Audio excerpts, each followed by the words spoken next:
The story begins when a young man enters the girls' dormitory bathroom, but Jiangshan is not a perverted man. In his previous life, a voyeur had hidden there and attacked the most admired girl in the school while she was bathing. Unable to bear the humiliation, the girl took her own life. At that time, Jiangshan had a chance to stop it, but his cowardly thoughts held him back, and everything turned into tragedy. That moment became the greatest pain of his life. Carrying that guilt, he left school and joined the army. He no longer cared about his life and soon became the captain of a special forces unit. His teammates called him Lone Wolf, but during a mission to capture a major criminal, the very teammate he trusted the most betrayed him. The entire team was killed. As death approached, Jiangshan felt deep regret.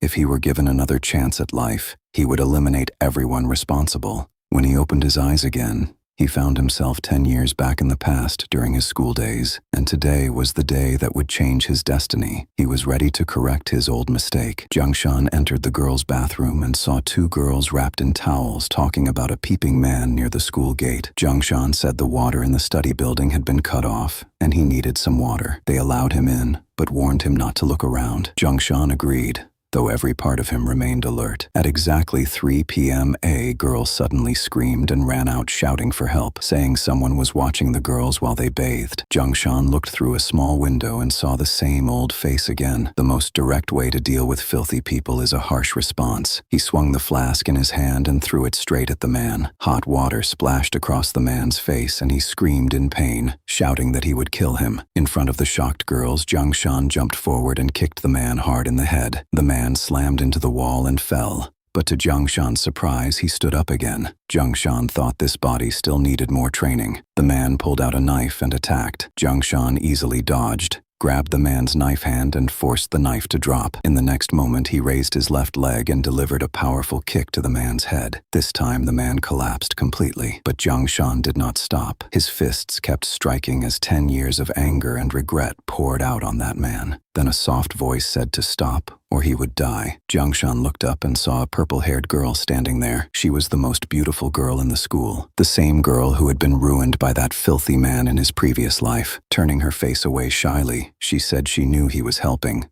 but asked him not to look at her like that, because it felt awkward. Soon the police arrived and took the man away. An old officer looked at Jiangshan and asked if he had training because the hold he used was professional. Jiangshan smiled slightly and said he had only seen it on TV. The officer was surprised because even ordinary soldiers were not taught such techniques. While talking, the officer suddenly reached for Jiangshan's neck and asked if TV also taught that. Jiangshan looked at him with cold eyes and calmly replied that a police officer grabbing an ordinary citizen by the neck was inappropriate. The old officer immediately started sweating, wondering who this boy was. At that moment, the girl Jiangshan had saved grabbed the officer's hand and said not to trouble him because she was a witness and the man had pulled out the knife first. When Jiangshan returned home, his mother had already prepared a full meal. Hearing her familiar scolding voice, he could not hold himself back and hugged her tightly. She became worried and asked if someone had bullied him and told him not to cry. Even while sitting at the table, she kept looking at him and said he seemed different today, asking if school stress was bothering him. She said they did not expect him to become a great man, only that he should finish his studies, and then his father would arrange a job. Hearing her words filled Jiangshan's heart with warmth. After dinner, he lay on his bed, remembering student life. Here, there were no bullets or danger. Ordinary people only tried to protect their small happiness. Yet bad people easily destroyed it. He had been given a second chance, and this time he would change the world and leave no regrets. The next day at school, even the guard gave him a thumbs up. Seniors who used to look down on him now spoke politely, saying he was Jiangshan from class 15. And yesterday's fight was amazing. Even the dean praised him and said the principal wanted to reward him. Jiangshan was surprised because he had not expected such a big commotion. When he reached his classroom, he heard loud chatter. As soon as he sat down, his classmate excitedly said his moves yesterday were incredible, like a hero's. Jiangshan laughed and asked if he wanted to learn. The boy's eyes lit up, but the class monitor sitting in front was filled with jealousy. He asked where Jiangshan's English homework was. Jiangshan calmly handed over his notebook and said he did not know he had to come personally to submit it. The monitor immediately tore the notebook apart and said it would not do, and he had to write it again immediately. Jiangshan's friend stood up angrily, asking why he tore it. One of the monitor's followers said they should make him write it 10 times before school ended. The friend said they were picking a fight. The man told him to shut up because the monitor was speaking. Jiangshan raised his hand to stop his friend and calmly said he would write it again, but the monitor would have to apologize. The monitor laughed and asked for what. Jiangshan tossed the torn notebook aside and said coldly for his filthy mindset. Enraged, the man threw a punch. Jiangshan easily dodged, but at that moment, a girl passing by was suddenly in danger because the punch was about to hit her. Jiangshan quickly pulled her aside, though her nose was still lightly struck. Jiangshan's face turned cold, and he said the man had crossed the line. Before anyone could react, he grabbed the man's arm and twisted it hard. A sharp crack echoed as the arm broke. The class monitor's face darkened, and he picked up a chair and threw it at Jiangshan. But Jiangshan had already seen it coming. He turned and grabbed the monitor by the neck and punched him. Suddenly, a loud voice shouted, asking what was happening and whether everyone had gone crazy. The discipline director rushed in and scolded Jiangshan for beating people as if the school belonged to him. The girl Jiangshan had saved tried to explain, but the director silenced everyone and ordered Jiangshan to come to the office. The class monitor smirked from the side. In the office, the director said Jiangshan should not have clashed with young Tianli. Jiangshan replied that if Yang targeted him, should he remain silent. The director said Yang's father was a powerful official and even the principal did not confront him, warning Jiangshan that sometimes young people must endure things and telling him to write an apology. When Jiangshan returned to class, everyone clapped and called him a hero. A pink-haired girl came over and softly thanked him. He asked if she was okay, and she said that was enough. Watching this, Yang Tianli clenched his teeth. Later, he whispered to his subordinate to bring 10 people after school to deal with Jiangshan, but then decided it was unnecessary. He understood that strength alone was not enough, and the world ran on rules controlled by those who understood them. He called his father's secretary and asked how someone could be sent to juvenile prison. Soon, Lin Si approached Jiangshan and thanked him for yesterday, giving him her father's card and saying he wanted to thank him personally that evening. The card read, Eastern Theater Command. Jiangshan's eyes narrowed because Lin Zhenbang was the youngest major general. Jiangshan accepted the card and said stopping evil was his duty,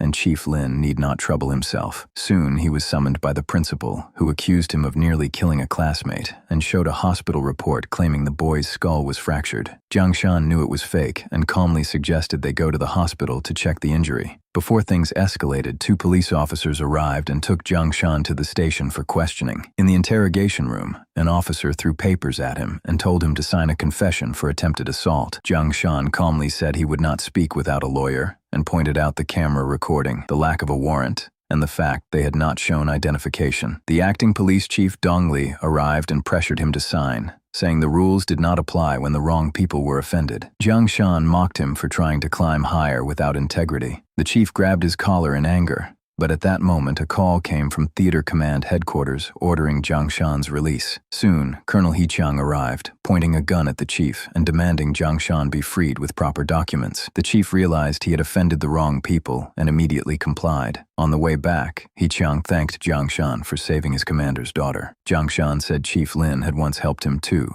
so they were even. Heqiang laughed and said it did not work that way, adding that he had heard Jiangshan was talented. He suddenly attacked to test him. Jiangshan instantly responded and the two exchanged several rapid blows in the small space before stopping as they reached a checkpoint. Later, Jiangshan met Major General Lin Zhenbang, who thanked him for saving his daughter Lin Shi, and gave him a file containing evidence of corruption involving the Yang family, assuring him that Yang and his son would not last long. Jiangshan remembered that in his previous life, the Yang family had fallen around this time after hidden money was discovered. That night at 3 a.m., Jiangshan dressed in black and quietly left home. 30 minutes later, he stood outside the Yang family villa, where cameras covered every corner. After observing carefully, he found a blind spot, set a timer, and jumped smoothly over the wall like someone who had done it many times before. He remembered the news saying the hidden money was somewhere in the lawn inside a decorative container. As he searched, he reached a fountain. Suddenly, a guard shouted and shone a flashlight, but only a white cat was visible, so the guard left. Then Jiangshan emerged from inside the fountain, completely soaked, holding a heavy bag of cash. His luck was strong. The money had been hidden in a box at the bottom of the fountain, which was why it had never been discovered. There were $6 million, even more than expected. His backpack could not hold it all, so he looked around and found a handcart, loaded the money onto it, and slowly pushed it away into the darkness.